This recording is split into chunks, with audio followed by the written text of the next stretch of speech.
दृष्टि युद्ध, आंखों की लड़ाई। वो आंखें थोड़ी लड़ेंगी, आंखों की लड़ाई से मतलब क्या था? मतलब यह था कि दोनों परस्पर में एक दूसरे की आंखों में देखें, बस ये युद्ध था। जिसकी आंखें झपक गई वो हार गया, और जिसकी नहीं झपके वो विजेता है ही। तो इसका नाम दृष्टि युद्ध था। व्यक्ति के बल की जांच के लिए, आंकने के लिए ये तरीका था। और कहा कि भाई दृष्टि युद्ध पहला युद्ध हो, पता चल जाएगा। दोनों ने कहा कोई बात नहीं, दृष्टि युद्ध है। दृष्टि युद्ध से अगर फैसला ना हुआ तो फिर दूसरा युद्ध ध्वनि था। भाई कौन आदमी कितने जोर से आवाज कर सकता, चिंगाड़ सकता, कौन जितना ज्यादा। क्योंकि आवाज से, चिंगाड़ने से तो पता नहीं क्या कुछ हो जाता है। ये जितने जंगल के जानवर होते हैं इनका पहला वार चिंगाड़ना ही होता है। बोले कौन कितने आवाज कर सकता है, ये हो, इस प्रकार का हो, जो ध्वनि युद्ध कहलाता है। और अगर ध्वनि युद्ध से भी फैसला ना हुआ तो फिर बात आई मुष्टि युद्ध की। मुक्का मार करके कौन किसको गिरा सकता है, ये बात आई, मुष्टि युद्ध हो। चौथा था दंड युद्ध। इससे भी फैसला ना हो तो फिर डंडा उठाया जाए, फिर तो फैसला हो ही जाएगा। घोषणा होगी कि वे सैनिक परस्पर में नहीं लड़ेंगे, वो केवल दृष्टा बनेंगे, देखने वाले बनेंगे। जो सामने आमने सामने था तो दृष्टा बन गए सारे के सारे। और भी प्रजाजन आ गए, भाई फैसला दो के बीच होना है, क्या होगा। बाहुबली के भी, भरत के भी बहुत सारे प्रजाजन आ गए, और सैनिक तो थे ही, वो सब बैठ गए। युद्ध का मैदान था बीच के अंदर, अब युद्ध होना था। दोनों युद्ध के मैदान में उतरे। जो भी संकेत किया गया था कि भी कौन संकेत करेगा, जिसको रेफरी कहते हैं, कौन कहेगा, तो वो हुआ। आमने सामने दोनों आए और दोनों ने एक दूसरे को देखना शुरू किया, आंखों में आंखें झांकनी शुरू की। देखते रहे, देखते रहे, देखते रहे। ये बड़ा मामला होता है, ये ऐसे नहीं है। हम एक बार चंद्रा स्वामी जी के ठहरे। चंद्रा स्वामी का तो नाम सुना होगा, यहाँ भी कई बार चंद्रा स्वामी आए। अब दर्शनों के लिए कहूँ, मिलने के लिए कहूँ, रखते बहुत प्रेम थे हमारे प्रति, तो बहुत ही प्रेम रखते थे और समय समय पर आते रहते थे। उनकी प्रार्थना थी, बोले जी कभी हमारी कुटिया पर भी पधारो। मगर ठीक है, मौका लगा तो एक बार हम गए। बड़ी विनय भक्ति के साथ उन्होंने संतों का आदर किया, सत्कार किया। हाँ, तब साउथ दिल्ली का विचरण चल रहा था। तो ठहरे, कुछ बात चली। वो भी चंद्रा स्वामी साधक थे, थोड़ा बहुत हम भी पढ़ते रहते हैं। चर्चाएं चली कई बातों की। तो वो बोले महाराज मैं अपने एक चेले को दिखाता हूँ। मैं कहा नहीं, चेला क्या करेगा, आप ही दिखाओ। बोले नहीं, मैं थोड़ा सा बड़ा हो गया तो चेले को मिलवाता हूँ। उन्होंने फ़ोन करवाया और चेले से कहा भाई तेरे को आना है। वो आ गया। मैं दृष्टि के बात बताने लग रहा हूँ। मिले, बातचीत हुई उससे, बड़ा युवक था। बोले भाई जरा अपने कला दिखाओ। बोले अच्छा जी। एक लकड़ी का तख्ता सा मंगवाया और मंगवाने के बाद में एक पेंसिल ली और पेंसिल ले करके उसको टेढ़ा करा, उस पर रखा। पेंसिल लुढ़क के गोल थी, नीचे तक आ गई, फिर रखी, फिर लड़ गई, यूँ करा तो यूँ चली गई। बोला जी क्षमा करना, आपको हम क्या कहें, आप हाथ फेर लो। मैंने कहा नहीं, हाथ फेरने की जरूरत नहीं, आप कह रहे हो। मैं ठीक है। बोले कुछ लगा हुआ नहीं ना पेंसिल को और ना इसको गत्ते को, कुछ नहीं। मैं ठीक है। इस बार उसने पेंसिल रखी और केवल देखा, पेंसिल वहीं की वहीं रुक गई। और केवल देखा, फिर कहा थोड़ा सा आँखों कुछ किया, वो बीच में आके रुक गई। फिर इशारा से आँखों से किया, फिर नीचे आ गई। हुई ना कुछ तो बात हुई। ये मैं दृष्टि की बात बता रहा हूँ। ये जो दृष्टि का मामला है, ये बड़ा गंभीर मामला है। सम्मोहन विद्या आदि जितनी है, ये सारी इसी दृष्टि की साधना होती हैं कि भी किसी को देख करके उसको प्रभावित करना, उसको और कुछ करना। ये सारा मामला ये आँखों का सम्मोहन विद्या है ही आँखों की विद्या। इस तरह दिखाई, कई बार दिखाया उन्होंने। फिर उन्होंने कहा, चंद्रा स्वामी बोले, भाई और दिखाओ, अपने महाराज हैं, अपने तो गुरु जी हैं, बहुत अच्छे। बोले अच्छा जी। तो बोले जी मेरे से, बोले जी अपना चश्मा दोगे आप? बोलो चश्मा दे दिया मैंने। चश्मा मेज पर रख दिया, खोल करके रखा हुआ था। उसने जी यूं किया, दूर से ऐसे किया, चश्मा फटाक से उल्टा हो गया। फिर यूं किया, फिर ऐसे उल्टा हो गया। ये भी एक विद्या है, साधना है। अच्छा जी, एक पेच लाए, लंबा पेच, उसके ऊपर चूड़ी चढ़ती थी, ऐसे ऐसे पेच चढ़ता था, लंबा पेच था। वो उतारा, फिर चढ़ाया, ऐसे करा, मैंने देख लो जी, पकड़ा और एक हाथ से पेच लगाया, एक चूड़ी चढ़ाई और ऐसे कर लिया। बस केवल देखा, वो पेच चलना शुरू हो गया, पूरा फिट आया। फिर उल्टा चलाया, फिर बाहर आके के गिरा। ये बात आप कहोगे वो जादूगरी के, अपने यहाँ भी जैन जादूगर है, वो भी कई बड़े कमाल के वो दिखाते हैं। कई बार यहाँ भी आए हैं, आते भी हैं, प्रवचन में भी आते हैं। ये सारी साधना है, ये दृष्टि साधना है। वो मामला हल्का फुल्का सा नहीं था, यूँ देखो कि चोड़ी चोड़ी कर ली, देख लिया। नहीं नहीं, ये बल की परीक्षा थी। एक दूसरे को उन आँखों में देखा और इस बात को भी किस में कितना दम है, बहुत देर तक देखते रहे।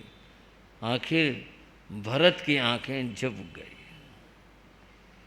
झपक गई, बात खत्म। जिसे यूँ कि ताली पिट गई या जयकार हो गई, बाहुबली जीत गए। बाहुबली की आंखें झपकी नहीं, भरत की झपक गई। ये हार जीत का मामला कहीं भी हो, सब जगह पर चुभन तो देता ही है। भरत को बड़ा ख्याल हुआ, बाहुबली जीत गया, चलो कोई बात नहीं। फिर बात हुई, भाई इससे तो मैंने कोई हार नहीं मानी, ठीक है, ये तो एक राउंड की बात हुई, और भी हैं तरीके। हाँ भाई, और भी तरीके हैं। दूसरा था ध्वनि युद्ध, कौन कितनी आवाज कर सकता। पहला मौका भरत को दिया गया, क्योंकि वो पराजित हुए थे, इसलिए भी दिया गया। और भाई ठीक है, तुम दिखाओ। उन्होंने पूरा बल लगा करके आवाज करी, जोर से आवाज करी, और इतनी आवाज करी कि सारी दिशाएं गूंज पड़ी। क्योंकि चक्रवर्ती थे, महाबली थे, उनके बल की क्या सीमा हो। इतने जोर से आवाज करे कि चारों ओर से दिशाएं गूंज पड़ी। और आखिरकार जो भी समय था उसके अनुसार सब लोग बड़े स्तब्ध रह गए। इतनी तेज आवाज एक आदमी कर सकता है। उनका समय पूरा हो गया। बारी आई बाहुबली की। बाहुबली ने अपनी बारी पर उन्होंने आवाज करनी शुरू की, आवाज बढ़नी शुरू हुई, और तेज और तेज और भी तेज, और फिर दिशाएं गूंजने लगी, लौट लौट कर आवाज आने लगी, और तेज। लोगों ने कानों पर हाथ रख लिए, पर्दे फट जाएंगे, बस करो बस करो बस करो, पर्दे फट जाएंगे, हम और नहीं सुन सकते। लोगों ने तरह तरह की आवाजें करी, सब रह गए। बोले भाई लोग बहरे हो जाएंगे, और उनको प्रार्थना, बंद कर दो बंद कर दो बंद कर दो।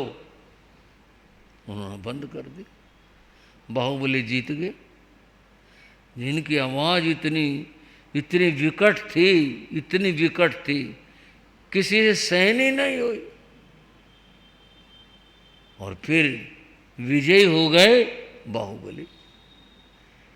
2 राउंड कहूँ, 2 बार कहूँ, 2 में बाहुबली जीत गए। अब बात हुई मुष्टि युद्ध की। मुष्टि युद्ध की बात एक दूसरे को मुक्का मारने की थी। कौन कितने जोर से मुक्का मार सकता है और मुक्का मार करके गिरा सकता है या क्या कर सकता है, मुष्टि युद्ध की बात हुई। बंधु ये मौका भी भरत को दिया गया, क्योंकि वो 2 बार हार चुके थे, इसलिए कहा भाई तुम पहले मौका लो। भरत पीछे हटे, बाहुबली खड़े हुए थे डट करके मैदान के अंदर। भरत आए, दौड़ते हुए आए, पूरा बल अपने हाथ में एकत्र करके। ये भी बड़ा मामला होता है। हम गए एक बार भिवानी। भिवानी में एक भाई थे कवि, क्या नाम था, तो बहुत ही संतों के प्रति उनका प्रेम देखा। उन्होंने अपने कवि मित्रों से मिलवाया, बहुत अच्छा रहा, वहाँ कार्यक्रम भी हुआ। तो एक दिन बैठे थे, बोले मुनि जी कुछ चमत्कार भी दिखाएं आपको। मुझे दिखाओ। बोले आज तो नहीं, कल दिखाता हूँ। बोले हम अपने भी दिखा देंगे और भी दिखा देंगे। वो जी एक आदमी को लाए, बोले जी ये योग साधना करते हैं। मैं कहा बड़ी अच्छी बात है, योग साधना करते हैं। तो बोले जी अच्छी बात तो ये है जी सारे योग साधना करते हैं सब लोग, पर इनकी खास बात है। क्या खास बात है? बोले ये मुट्ठी मार करके मुक्के से कील ठोक सकते हैं। बोले कील ठोक सकते हैं? बोले हाँ जी। और वो कील साथ लेके आए थे, ये गुलमेख जिसे कहते हैं, ऊपर टोपी वाली, वो लेकर के आए थे साथ में। बोले जी लकड़ी की जगह बता दो, चौखट में ठोकनी है, कहाँ ठोकनी है? तो और भाई भी थे, बोले चौखट में ठोक दो।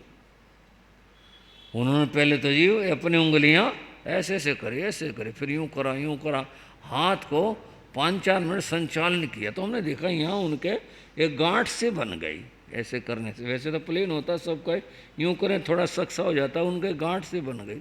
और फिर बाएं हाथ से वो कील रख करके और ऐसे मारे, उसने मुख के कील ठोक दी। और मैं कहा भैया दिखाओ फटा कि नहीं फटा? बोले देख लो जी, फटा नहीं। मान गए भाई, कमाल है। दुनिया में कैसे कैसे लोग पड़े हुए हैं, कैसे कैसे लोग हैं, अजीब अजीब लोग हैं, विचित्र लोग हैं।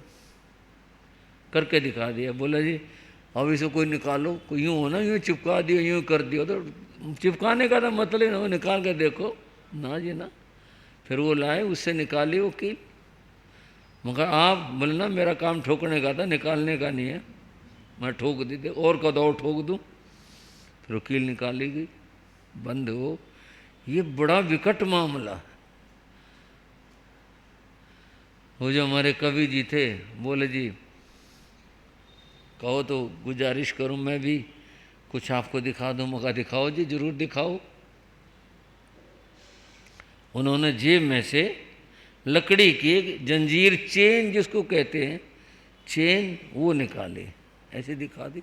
लकड़ी की चेन थी, जैसे लोहे के संकल होते हैं आपस में ऐसे फंसे हुए, कुंदे में कुंदे। वो बोले जी आप तो हमारे गुरु महाराज हो।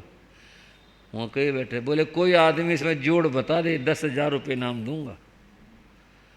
इसमें कोई जोड़ बता दे तो 10,000 रुपये नाम दूंगा उसको। हमारी रुचि मगर देखें? बोला देखो महाराज देखो, हमारे को दे दी, हमने भी देखा, उसे कुंदे और सब देखे, सब में भाइयों ने भी देखा, सब। वहाँ भी आखिर चिपकाए तो होंगे ना आपस में, जब भी तो बने के बाद एक दूसरे कहीं चिपका रखा हो, चिपका करके कुछ रेग मार लगा रखा हो, कुछ कर रखा हो, समझ में नहीं आई। तो उनको सरल जी कहते हैं, सरल जी आप ही बताओ, ये तो आई नहीं समझ में। बोले आएगी भी नहीं समझ में। मगा क्यों? बोले मेरा काम लकड़ी का है। बोले मैं कभी तो जरूर हूँ, पर मेरा काम लकड़ी का है। बोले मैंने बनाई है ये। मैंने कहा फिर ये कैसे चिपका है? बोले चिपका है नहीं। मैंने कहा और? बोले पूरी 65 की लंबी लकड़ी ले करके उसको खोद खोद करके हमने ही बनाई है। बोले खोद दी, एक कुंदा निकाल लिया, उस कुंदे में से फिर कुंदा फंसा फंसा वो निकाल दिया, वो घिसा उसको। बोले ऐसे बनाई है। बोले ये कितने जगह प्रदर्शनी में लगा ली मैंने, 10,000 रुपये नाम दूंगा, जोड़। बोले जोड़ हो तो कोई बताए, कहीं चिपका रखा हो, कुछ कर रखा हो। मैंने कहा समय, बोले समय तो बहुत लगा। बोले आसान काम थोड़े, इस तरह से बना देना, कर देना। हम भी हैरान रह गए, वहाँ पे कमाल कर दिया आपने। बोले जी गुरु जी सब संतों की कृपा है। बात थी मुक्के की, यूँ खाली यूँ ही मामला हो, यूँ मुक्का मार दिया होगा काम, ये सब मामले थोड़े था।